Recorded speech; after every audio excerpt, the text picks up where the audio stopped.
Hello adventurers! I'm Gray, and recently at EGX Rezzed, Sean McCafferty and Chris Thurston from Hypixel Studios gave a little interview talking about how Hytale came to be. Starting off as members of a little modding community, mostly from Minecraft, eventually growing to become their own game development studio, and how they created Hytale, stuff like that. And it's a really interesting little piece of information. I'd recommend watching on your own too. I'll have it linked in the description. It's on the EGX YouTube channel. But I figured it could be fun to watch through it, to give my own thoughts and reactions, and just talk about how Hytale came to be. So without further ado, let's just hop into it. Hello everyone, welcome to the EGX Rezzed developer stage again. I'm Catherine Castle from Rock Paper Shotgun, and for the next 30 minutes or so, we're going to have Chris Thurston and Sean McCafferty talk about Hytale. Take it away, guys.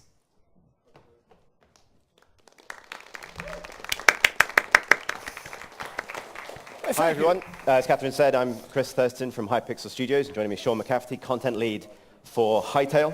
So today we're going to talk a bit about how Hypixel Studios grew out of the Minecraft modding scene and how our first game, Hytale, came to be. Sean's going to tell most of that story. I'm going to be clicking the slides. Before we get to that, however, we're aware that a few of you might not know who we are, so we're going to give you a bit of context. Hypixel has been around in one form or another for about 8 years. But back in December, we announced the formation of a dedicated indie game development studio, Hypixel Studios, along with the reveal of our first game, Hytale. So just to kick it off a little bit, I find it interesting how he talks about how Hypixel has been around for about 8 years, because I was doing some research on Hypixel and Hytale and stuff like that, and the earliest record I could see of Hypixel in the public eye was his first map posted on the Planet Minecraft page, which was on November 11th, 2011. And that's about 7 years ago. So apparently Hypixel's been working on all sorts of stuff for about 1 year before that. And they've been making all sorts of things since then, modding Minecraft, making maps for Minecraft, eventually growing to be the studio that they are today. I remember the day before the trailer came out, I was actually taking bets on how many views you would get in the first week. 10k, 20k, 30k. I rolled in and said, 200k, go big or go home. No, in the end, we were blown away. We got more than 11 million views on our trailer in the first week. And now we have just passed 47 million views. So this part is really impressive, and I'm really happy to see how happy they are with the amount of views that they're getting on the Hytale trailer. Because the amount of views it has is insane. Over 47 million views. There are very few game trailers that get that high. Like official Nintendo, Microsoft, Sony trailers, stuff like that don't even get that high. Like, the only things I can really think of are games like GTA 5 get around there. I know Minecraft has the most viewed trailer of all time at over 100 million. So that's a really good reaction they got right there, 47 million views. And I also want to point out that they said they've been working on Hytale for about 3 years before when they announced it in December. So that means this game has had quite a long development cycle. They've had a lot of time to start working on it, to add stuff to the game, to perfect it, to test it. So with that amount of time already spent on it, I feel like it's nearing its release, or at least the beta release date, which is why I think they showed the reveal trailer, because they don't want to wait too long between showing that and at least releasing the beta.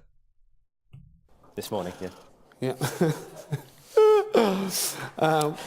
Thank you. Thanks. Yeah. Yeah. Terrifying. We've been told that apparently this puts us in the top 10 game trailers on YouTube ever. Just to add on to this point, since I'm pretty good at collecting useless facts, I took a look at different game trailers on YouTube and was trying to find some of the most popular ones. And this was around the end of February, so it could be a little bit more outdated now. But with Hytale having more than 47 million views currently, and looking at other trailers as of February of this year, the only ones I could get that were more viewed were the official Minecraft trailer at about 138 million, another Minecraft update trailer which was 61 million, Battlefield 1 with 61 million, GTA 5 with 55 million, Fortnite, and Fortnite, 3 Fortnite videos with 55, 52, and 49 million respectively. So that's 7 videos that have more than it. And then, of course, there's a couple mobile games that have a ton of views, but I don't really count the mobile game ads on there because these mobile game trailers can appear in ads in other mobile games, and that counts as YouTube video views. So I don't really count that as the same thing as people looking up the YouTube video online and getting views that way. So it has a ton of views, needless to say, and it's in 5th place if you don't include mobile games and by franchise, and 8th place if just not including mobile games in terms of most views, which is really cool, and they've been doing really well with this. Though that does put a lot of weight on their shoulders. They have to live up to these expectations, otherwise they won't be able to live it down.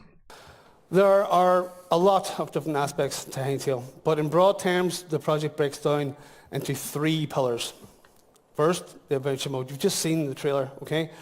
So what we're talking about is a sandbox fantasy role-playing experience that takes place in a huge block-based and procedurally generated world. So you can expect the usual sort of things like combat, crafting, there's a story at its roots, there are dungeons, boss battles, and of course the almighty loot. They talk a little bit about adventure mode here, and I just want to quickly point out, as we sort of expected, this is a fantasy sandbox role-playing game, and the fact that they call it a role-playing game makes it really interesting because they also mentioned that it has a story, an overarching story to work towards. There's action, combat, and tons of loot to go on here, and this differentiates it quite a lot from other similar types of games because most sandboxy block-based games are just that, sandbox survival games. Sure, they might have some fantasy elements, like Minecraft having zombies and skeletons and stuff like that, but it looks like Hytale's taking that much further, having tons of loot, having an overarching story and characters you can play as in different races and quests. It's really different, while at the same time keeping the core elements of a procedurally generated infinite world. And I'm really happy if it can keep the same sort of creativity that Minecraft has, while also having a lot more to do in terms of progression and story. That could give 2 different crowds of people something that they might enjoy doing in the game. Then we have mini games. Now this is kind of Hypixel's bread and butter, but we'll get to that. These are multiplayer experiences, a mix of cooperative and competitive. They feature lots of little different features and mechanics. And finally we have our creative tools. This spans everything from free-form building with blocks to creating machinima using in-game cinematic tools, scripting, creating and importing new assets, and animations, and a lot more besides. It's been a journey to get here. I had lots more hair when we first started, and to get to this point, particularly as a team that really did cut its teeth as a modder team. Today we're going to talk a wee bit about how each part of that journey happened, give you a look at early versions of Hytale, and explain how our origins helped inform the game that we've subsequently gone on to make. So, Hytale starts with Hypixel. And Hypixel starts with our founders, Simon and Rezzed, who I know are watching now. Hello, boys. They got their start building maps for Minecraft, using redstone and command blocks to create adventure maps, these bespoke adventure experiences. The biggest problem facing map creators in those days was getting their work in front of people. A few early Minecraft maps went viral.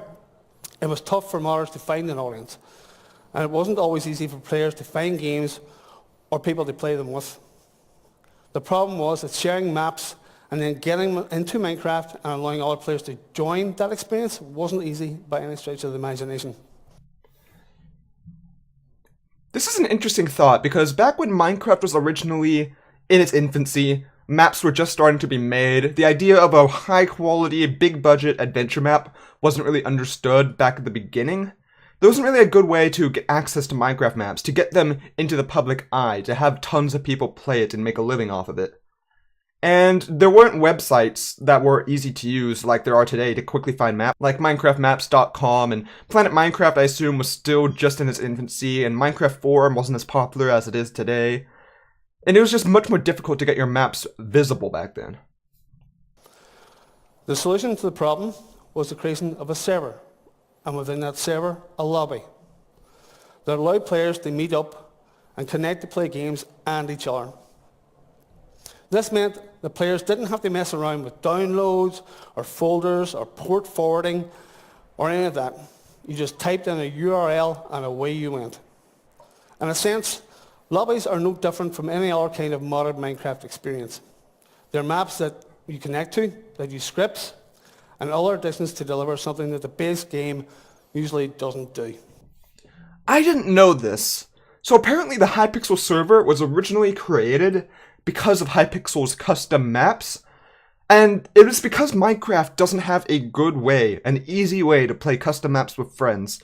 Port forwarding was quite difficult if you didn't know how to do it. Creating a server and telling people your IP address, you have to use all sorts of websites to get your IP, and you have to go to your router to port forward, and it's just kind of difficult to get all those downloads and all these folders set up. They created the Hypixel server so that people could form lobbies and quickly join these Hypixel custom maps. And of course that changed focus over time as they moved towards minigames, which I'm sure they'll talk about here, but that was the original reason for making the Hypixel Minecraft server. The thing is, the first adventure maps were popular. They were too popular. That led to the next problem. People waiting around for those 4 to 8 player experiences with nothing to do. So the guys came up with an idea. These little bite-sized games that you could play while waiting for their friends to come online and the adventure maps to free up. The first of these was paintball. Very soon, it became very clear that these little nuggets of gameplay were becoming far more popular than the adventure maps that had started this whole thing. So people flocked to the new Hypixel server. Bigger audiences meant more demand for new games, which meant bringing more people in terms of builders and minigame creators to add different experiences to the server. Hypixel steadily grew from just Simon and Rezzed into a full team of modders. The server didn't turn out to be just a tool for helping people find minigames, however. It was a platform in its own right, a layer on top of the base game that itself could be built out in many different directions.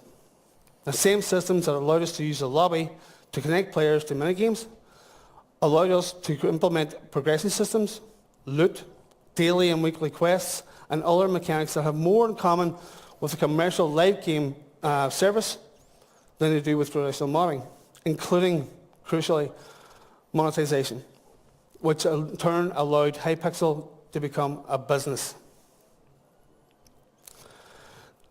As the demands of the Minecraft server grew, we came to need people with broad-ranging expertise in areas like server tech, art, and game production. The team grew into a company, modding became a full-time job. We started to bring in people with more game development experience and background. Despite this growth, the pattern of development that had been established with the very early stages of Hypixel remained the same. We identify a problem, we solve it. Then identify the next problem and try to solve that. Our understanding of the platform meant that we could build and iterate upon new games and server ideas really quickly, which reinforced this way of working. I'll give you one example of this. One of our most popular games was a game called Skywars. It's one of our first games that went really viral, where you had tens of thousands of people playing it at the same time. That game, from its inception to its delivery to our community, was 9 days. So we had this really, really fast turnaround. Right. Over time, however, it steadily became clear we weren't necessarily the masters of our own destiny. As Minecraft modders, we could bring and adapt the base game, but there were limits to how much we could change in many different regards. From game mechanics to client and server issues to operating our business. We became increasingly aware that we were building our house on somebody else's land. So as I mentioned earlier, they started off as a little building, modding community for Minecraft before making their server for the playing of custom maps made by people like Simon and Rezzed. Eventually that server kept on growing whenever they added minigames to play in between maps, and that ended up becoming the focus of the server since Minecraft maps are quite difficult to get working on a server when tons of people want to play them. It's difficult to get that infrastructure working, so they added minigames instead, and those became much more popular than the maps ever were on the server. And with that increased focus on minigames, they kept on iterating and building and building and growing on top of that stuff. But then eventually, they realized that they're playing on another game. They're playing on Minecraft. They're making all of this within Minecraft. However, Minecraft has limited mechanics. Minecraft is very limited in its structure and what you can do and in how much you can change it. So what I think they're going to talk about next probably is what you'd likely expect. They realize that there's very limited capabilities in Minecraft, and so they need to make their own platform to make these minigames, to iterate upon their platform, to add more to it, to make it better and more fun than ever before.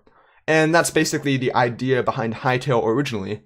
It kind of goes full circle. They created the Hypixel server because they had the Hypixel maps. Then they switched to minigames because those maps laid a base work for people to play the minigames.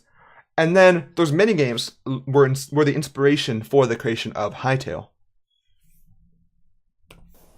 In 2014, Mojang made changes to Minecraft's end-user licensing agreement and placed restrictions on the way independent Minecraft servers like ourselves could make money. It was necessary for us to change and make changes in order to keep operating, to survive, basically.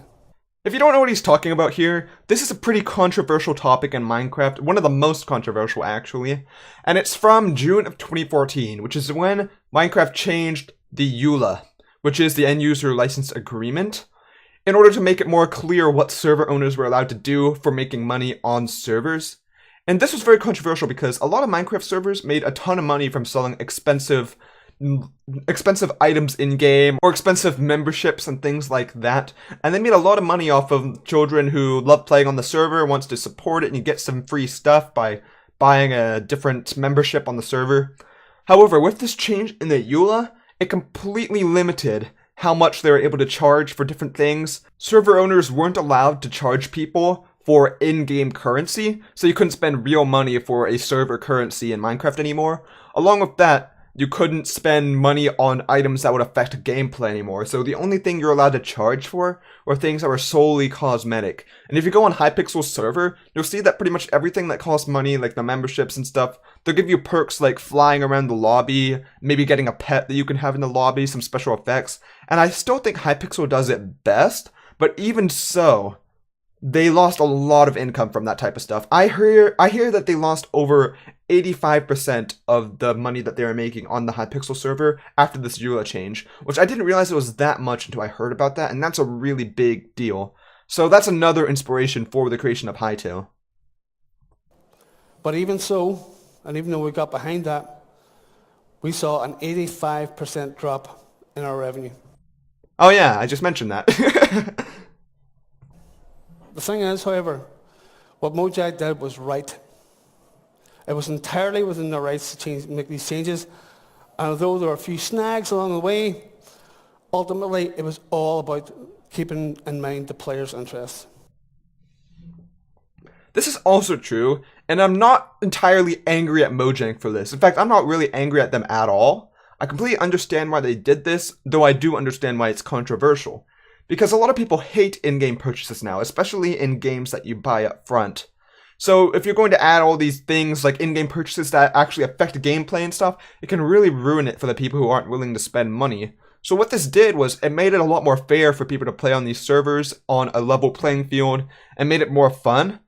At the same time though, it does limit the amount of money they can make by far on these servers, and so a lot of servers decreased in quality or decreased in updates and stuff like that because they couldn't afford to run it like they used to be able to. But I think it's a completely fair and legitimate thing for Mojang to have done, and I understand why they did it. The Minecraft EULA changes had the effect of making us grow up as a company. We realized that we needed to seek out people who could help us go pro, right? To evolve from a mod team into a live game service developer. So, in the years that followed, Hypixel just kept getting bigger and bigger. We even picked up a couple of Guinness World Records. We've become not only the most popular Minecraft server network, but also the most popular independent server for any video game. I thought this was really cool. I'm always wondering what the other big independent servers are, but I didn't realize how big Hypixel was until I heard about these awards and things like that. Because Minecraft gets tons of people playing it, and Hypixel has tens of thousands pretty much constantly on it, which I thought was really big, but I didn't really grasp the scale of it until I realized these awards that they've gotten. Modding had become our livelihood, so we felt the risks associated with our dependency on the base game very acutely. Even so, it's not an unusual situation for a game developer to find themselves in. Many game projects are dependent on structures and tech provided by other companies, whether it's an engine, a set of tools, middleware, marketing or distribution, and changes or disruptions to these can be terrifying, scary, can be even terminal. As professional modders, we're perhaps more vulnerable than most. But in a sense, this just made us sensitive to a set of risks that a lot of other game devs have to navigate anyway. But we needed to safeguard our future. And in the process of building a team to support the Minecraft server, we ended up with a lot of young, talented people. So, about 3 years ago, a group of Hypixel developers split off and formed what would ultimately become Hypixel Studios. They were tasked They were tasked with figuring out how we were going to make the leap from professional mod team to indie developer. I remember this so well. It wasn't immediately obvious what kind of game we should focus on creating. We built tools, loads of minigames for the Hypixel server, and many of them could form the basis of a really good standalone title. We talked about doing puzzle games, adventure games, even shooters. Like I'm from a first-person shooter background myself. Eventually, however, it became clear that we needed to play to our strengths.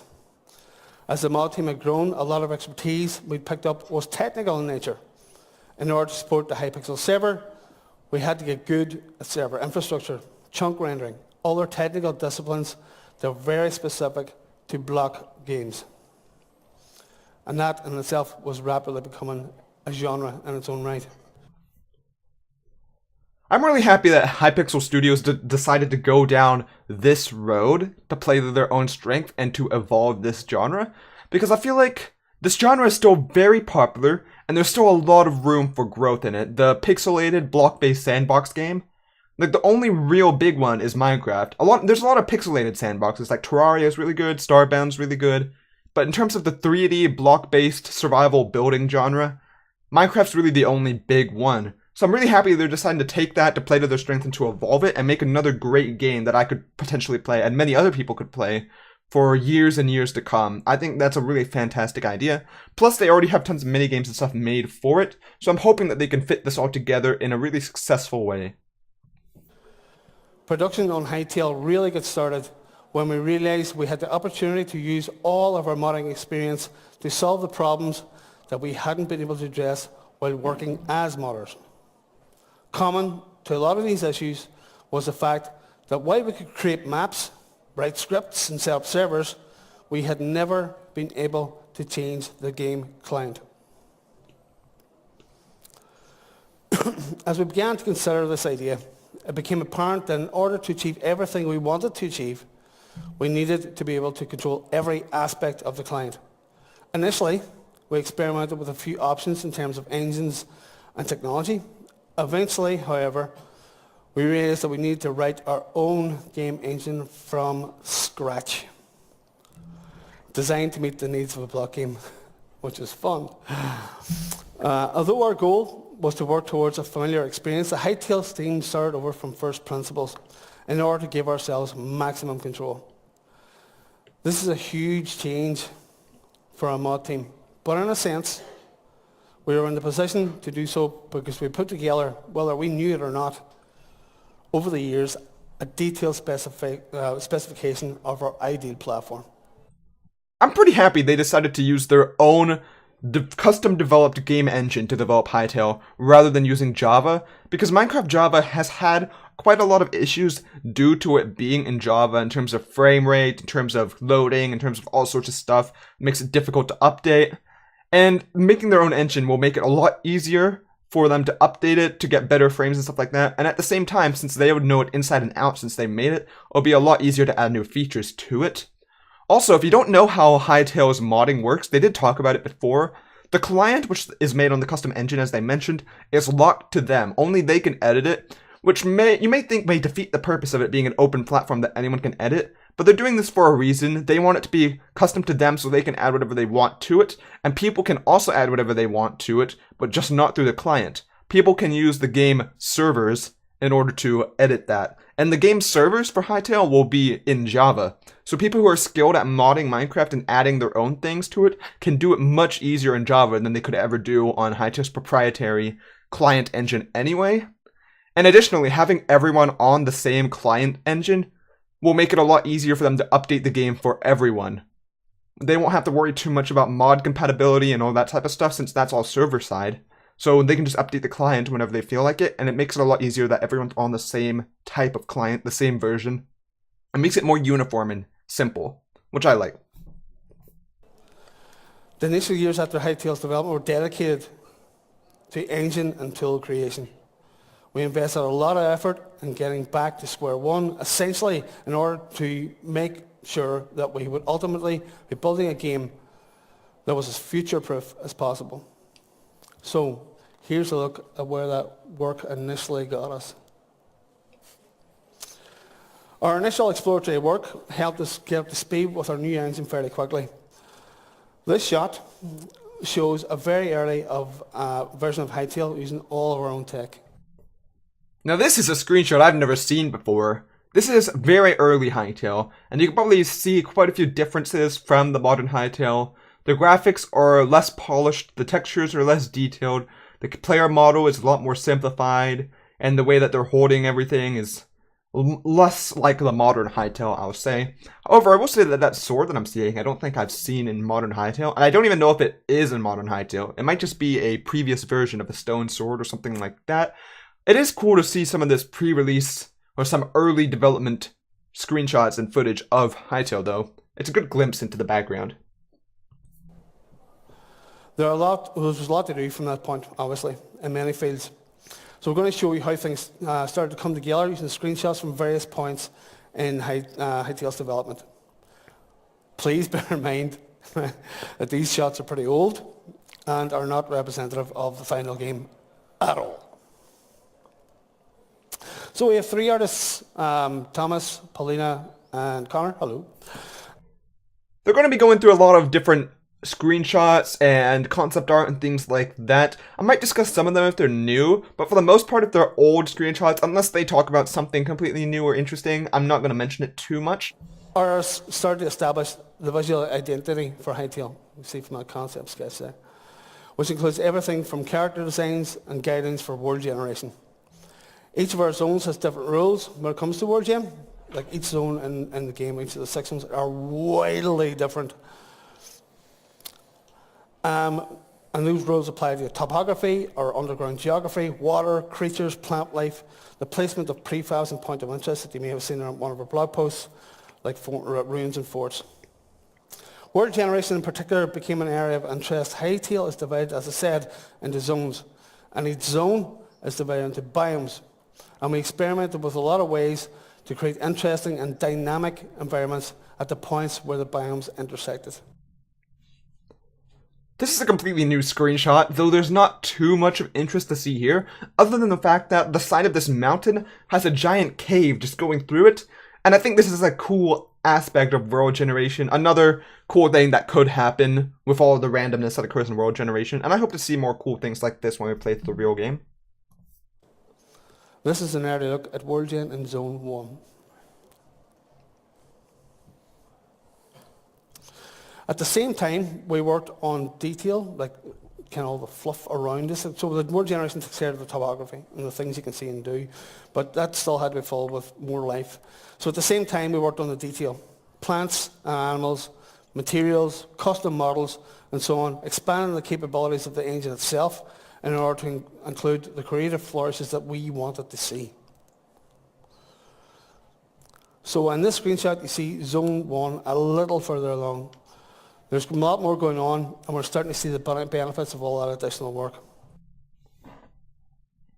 So this is a bit further along in development. You can see that there's more detail, there's some transition textures going on, the grass looks a little bit better, the leaves look a little bit more colorful, and the sky looks nicer. Overall, there's a bit more work done in Zone 1, and it's still not representative of how it looks in some of the screenshots on the website, which is much more recent. But it's really starting to take shape here, and it looks quite pretty. This actually reminds me a lot of a Minecraft screenshot if you had something like a shader pack on. Well, one of the challenges we faced when we began to work on the game was to remember that ultimately we held the keys to the castle, the keys to every aspect of the engine.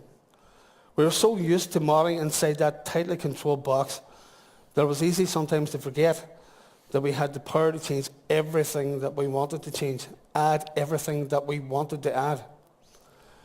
When you're used to working within such constraints, it can be a challenge to break out of that mindset. There's an example of that. Actually, during the development, I actually approached the guys from the Hypixel server, the Minecraft guys, and asked them, okay, we're going to give you the opportunity to take or ask for anything that you want in terms of development and features of this engine, so let me know. And over the course of a couple of days, I gathered some data. And when I actually read through it, it was all stuff that they'd already created as part of the Hypixel server or already existed in Minecraft itself. So I actually had to go back and tell them, guys, you can have anything that you want, you know? Oh, that's funny. But that is true, since with Hytale, they can edit it however they want. They can add completely new mechanics. Like some things you wouldn't think of, having a top-down minigame, a top-down shooter within Hytale. That's something you can ask for because that's something they can do, but that's not something you can easily do in Minecraft. So when they go to the Minecraft Hypixel server team to ask them what they would want to make their games within Hytale, they just keep asking for things that they could already do within Minecraft, and they don't think about things that are outside of the box, things that they wouldn't ever be able to do in Minecraft, but now they can.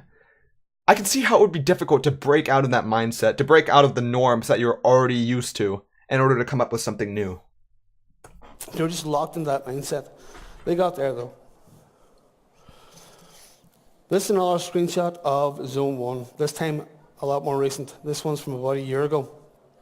Here you can see the render improvements, the particle effects, creatures, tinted blocks, and a more evocative skybox. Thank you for that word, Chris, that was awesome. These are all the ways we've challenged ourselves to break out of that modding mindset and take advantage of the opportunities that an original engine provides. Here's Zone 2. This is a process that we've repeated across Hytale's various zones. They didn't really give a zoom in of the last one, though. You could see it on the screen. It was quite a pretty screenshot of Zone 1. The zone they're showing here is Zone 2, also known as the Howling Sands, and this is the much drier zone, where you can see it's very deserty. There's some mesa biomes going on here, there's some acacia trees and things like that, maybe some baobab trees. And it reminds me of the stained clay sort of mesa biome in Minecraft. In fact, it's very similar to that around here. However, it's also mixed in with deserts and things like that. And this is a new view that's not shown in any other concept art or screenshots or anywhere else. And there's not too much new to see here. You can see some desert rocks on the ground and stuff like that. But it's just another nice little view of Zone 2 along with the pathways that run through it. Here's an example of World 2, or Zone 2. Worlds then coming together, creating a really different rocky landscape that's in complete contrast to Zone 1. And another example of how our work in the ring has helped us create another distinct kind of environment, this time a forest in Zone 3. I actually really like this view of Zone 3, because Zone 3, or Berea, is an icy cold zone. It is basically the Canada of Hytale. And normally when we've seen Zone 3, it's with snow and ice everywhere. We see polar bears walking on ice, we see icicles hanging from the ceiling and stuff like that. This is more of a taiga biome, though. This is like Minecraft's taiga biome. You can see the spruce trees, or the evergreens, that actually look quite nice, more like real spruce trees than Minecraft's version of them. At the same time, it's really green and grassy, and not as snowy as the other screenshots we've seen of Zone 3, which makes sense because not all of the cold climates in the world have snow everywhere. A lot of them just have a colder climate, but at the same time still have grass and trees and things like that, and animals going around. So it's a good mix of different types of environments within the same zone.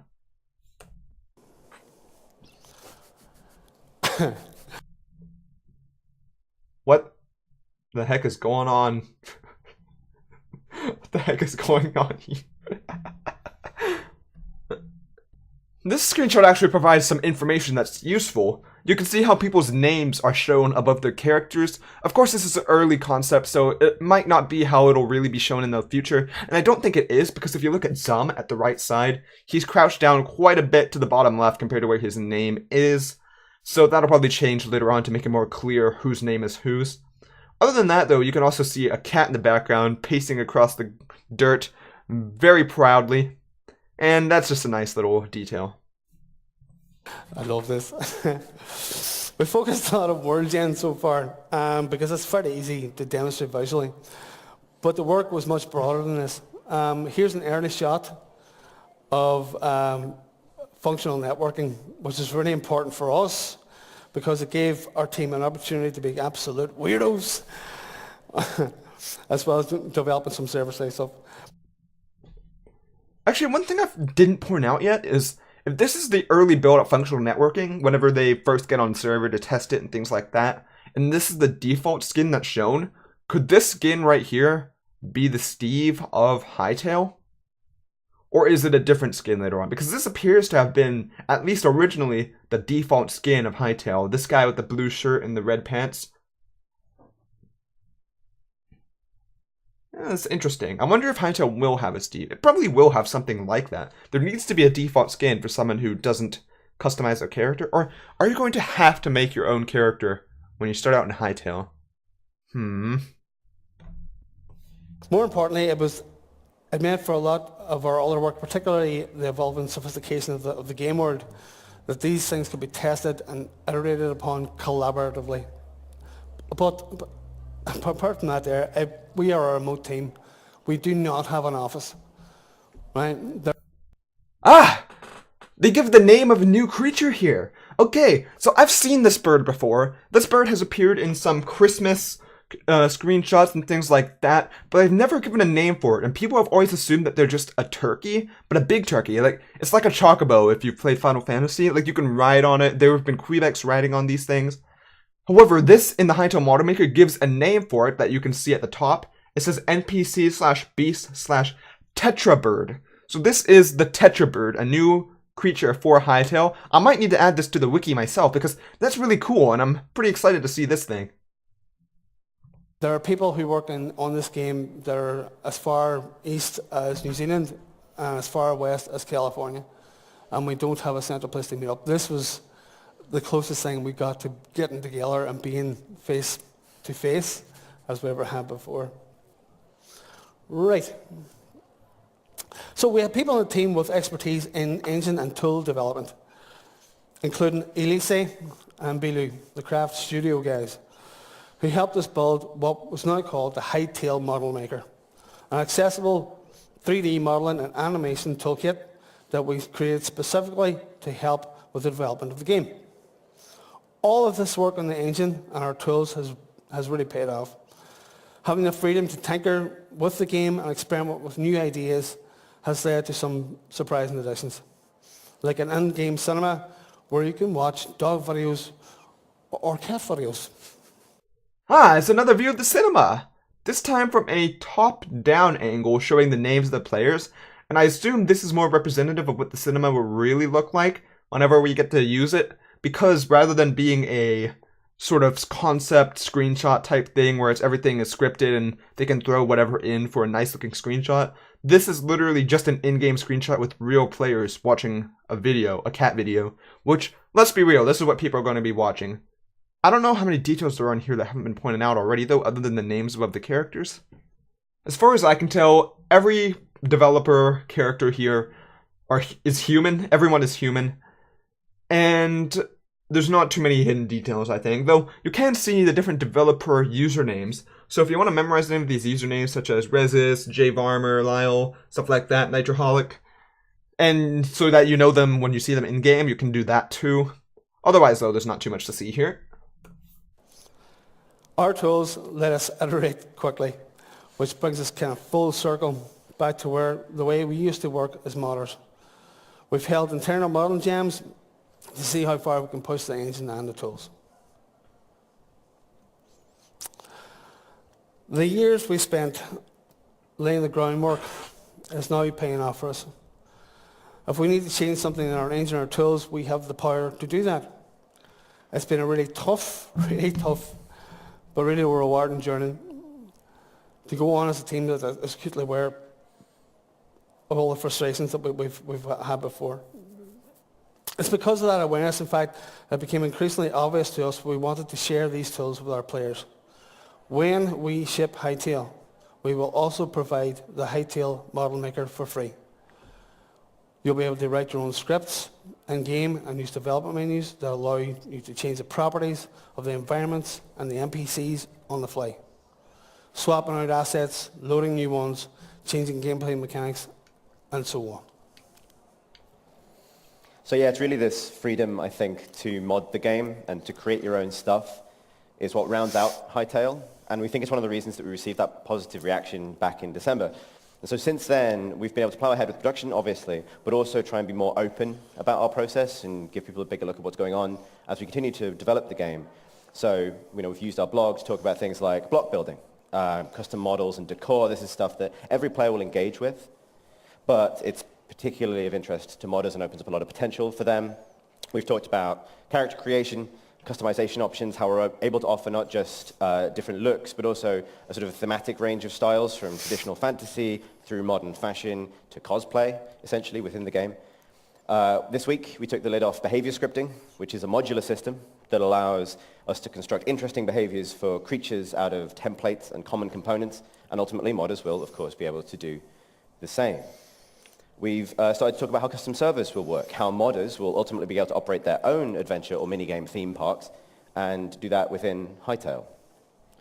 There is no reason for this slide. I like the pigeon. The pigeon, the pigeon. I'll sit down.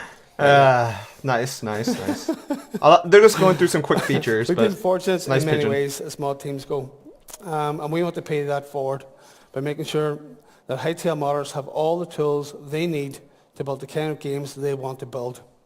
And we want to make modders out of regular players by ensuring that our tools are accessible, free, easy to use to import your own work into a game. We can imagine that a lot of players will be happy to quest, build settlements, play games and engage in that way.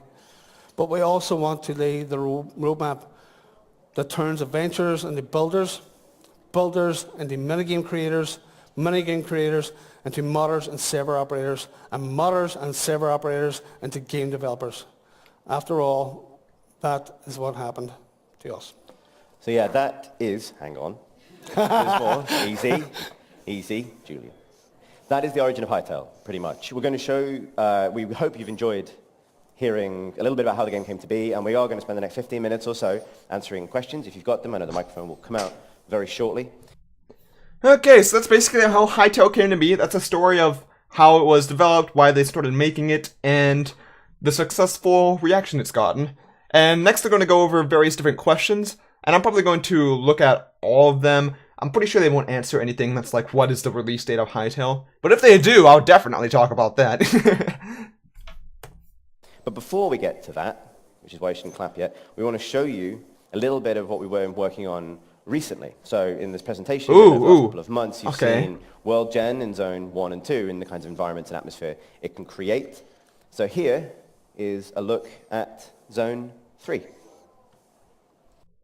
Okay, so I know they talked about Zone 3. They released a video about this on the Hypixel YouTube channel. It's unlisted though, so you need a direct link to it. However, I already talked about this zone in a previous video, so I'm just going to skip over it here. You can check out that past video to talk about, to see what I have to say about Zone 3 and the details about it. Now you can clap.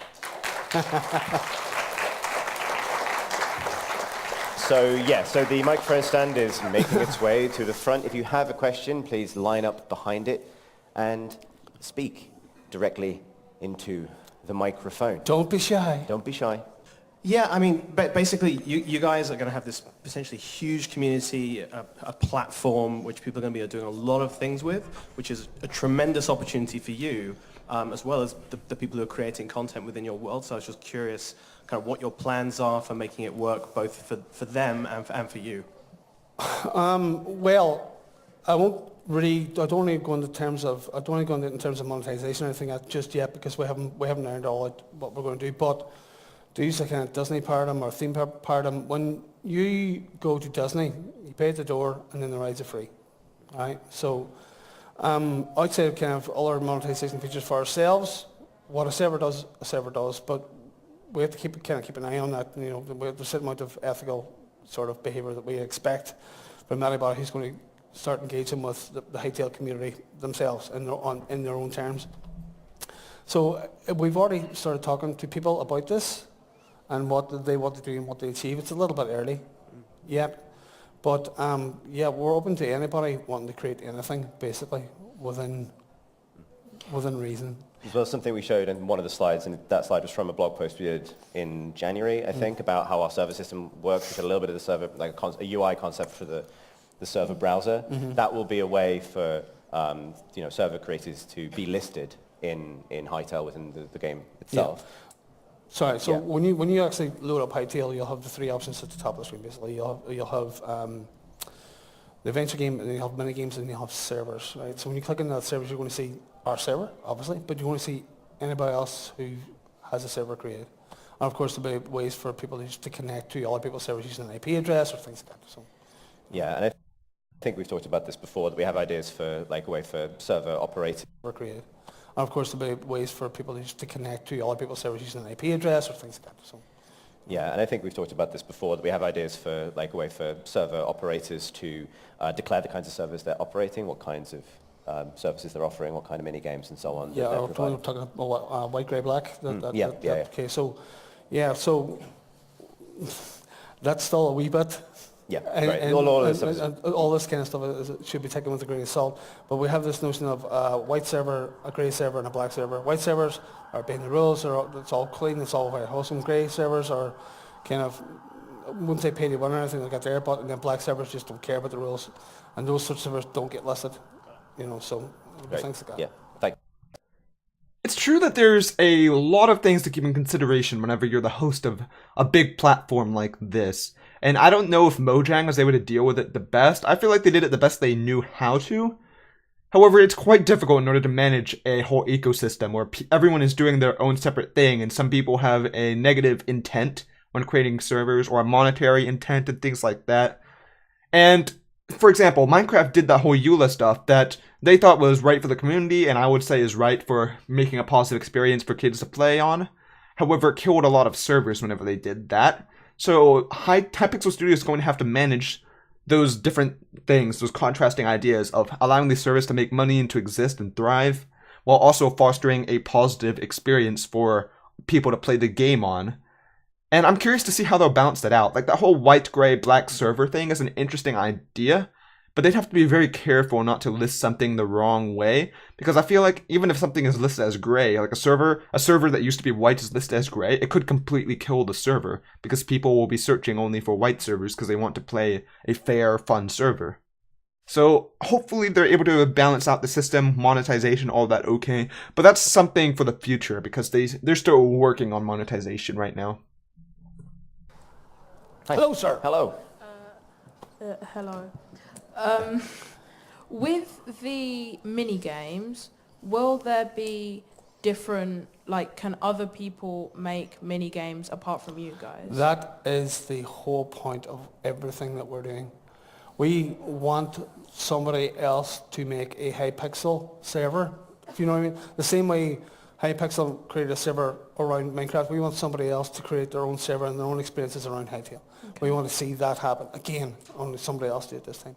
We'll start off by the creation of a server. And the thing I have to say about these three pillars, we're creating an adventure game because we want to create an adventure game, because we love that sort of thing. We love Zelda, we love Skyrim, we love World of Warcraft, all these kind of adventure, heavy, fantasy, kind of thematically driven things. My man! I agree, and I'm glad they're making the adventure mode, not because they feel like it's required to make an adventure mode, but because they want to make an adventure mode. They want to make a good adventure mode, and they're inspired by other adventure games they played in the past. Adventure games are the greatest form of escapism, I think, in video games. You can put yourself in the shoes of the character, and things like Minecraft and Legend of Zelda are the best for that. Heck, the Zelda protagonist is named Link, and it's supposed to be a link of the player to the character. You're supposed to put yourself in their shoes. And I think it's really cool that they have taken that inspiration and made their own game out of it. I also find it really cool how they're trying to get other developers, other server owners, to make a big server, to get started, to grow in the community, similar to what they've done. Because it's possible that several other gaming studios will be born out of Hytale, just like how Hypixel was born out of Minecraft, and any gaming community that's able to form and inspire other gaming communities or other developers and things like that is great in my eyes. If it allows for more creativity in the gaming field and gets more people into the field, I think that would be a fantastic thing. Things.